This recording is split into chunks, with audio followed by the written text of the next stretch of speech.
ask something of women who are my age or older in this room. I want you to, I'm sure many of you are doing this already. I know some of you are, because I recognize you in the audience, and I know you're mentoring. I know you're mentoring young women all the time, but we're not doing it enough. And I know this because I'm hearing from young women all the time who want our help, who want our guidance, who feel very alone sometimes. And one of the things I keep reminding women of my generation, because I think so many of us came into leadership roles and we were the first of our generation to do it. And so the idea of mentoring, I mean, a lot of us, it never occurred to us we had anything to offer, but I assure you, you do. And the thing about young women is, you know, we don't have their interests and they don't have our wisdom. And that's how I look at it.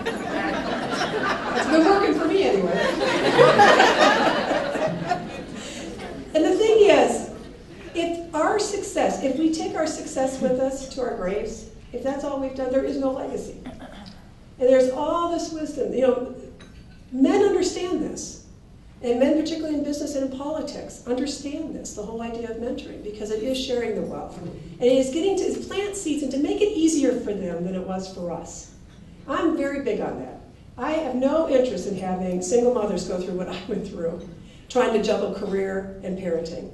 I was scared to death to midnight. Sharon and I were just talking about that the other night on a walk, because I was trying to explain to him about somebody we had met, and I said, you know, honey, you just never were scared. And when you're scared every day, and when you're, you know, you feel like a ghost in your own house at night because you're walking around trying to figure out how you're going to pay all the bills, you never stop worrying about it no matter how well you do.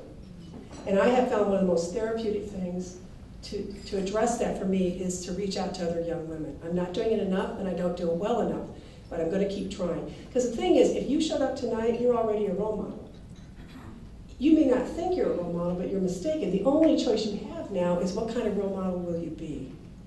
Because people are watching you and learning. And particularly young women are watching you and learning.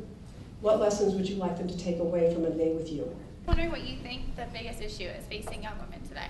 The biggest issue facing young women today, I think it's twofold.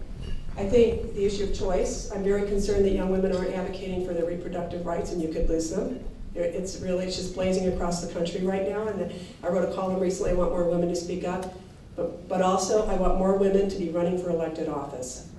And you know, we know the statistics that if there are more women in an elected body, we see more legislation on health care, education, child care, all the issues we care about deeply, about family issues, and how to get, because to me, education is the key. It's all about education. If you can get a good education, the world opens wide for you. And if you can't, you never dig out.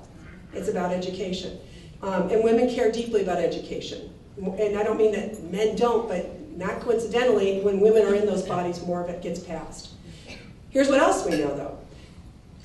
And Marie Wilson wrote about this several years ago. Marie Wilson of the White House Project, used to be head of the Ms. Foundation, was once Miss America. And they did some research on this, and they found that it's very different how men and women decide to run for office. Typically, a guy will see another elected official and think, oh, I could do that. And it's very common for young men to think that. Women tend to run much later, and they run when somebody turns to them and says, you know, you're really good at organizing this dinner. You are really good at organizing the big, you know, the book sale for the school. Have you ever thought about running for city council, for county commissioner? Women wait for the invitation. And we know this as well. The younger you start, the easier it is to adjust your entire life and plan for it around your role in elected office. So that's what I'm all about right now. That's why, and it doesn't mean everyone has to run for elected office, but if you see a young woman that you think should be considering elected office, that you talk to her about it and that you encourage her, and you raise money for her. Because that's one of the things women have been late to the game at, but we're starting to learn, because you know what, we've got disposable income now. We're able to give to charity. We're able to give to, I can't give to political campaigns, only one, and he's not getting a cent of my money this time. But we have power that we're not using. And I would like young women to experience that power much sooner than my generation did, and to use it wisely and to use it kindly. I want you to carry as you climb, and I hope you learn it much sooner than we did.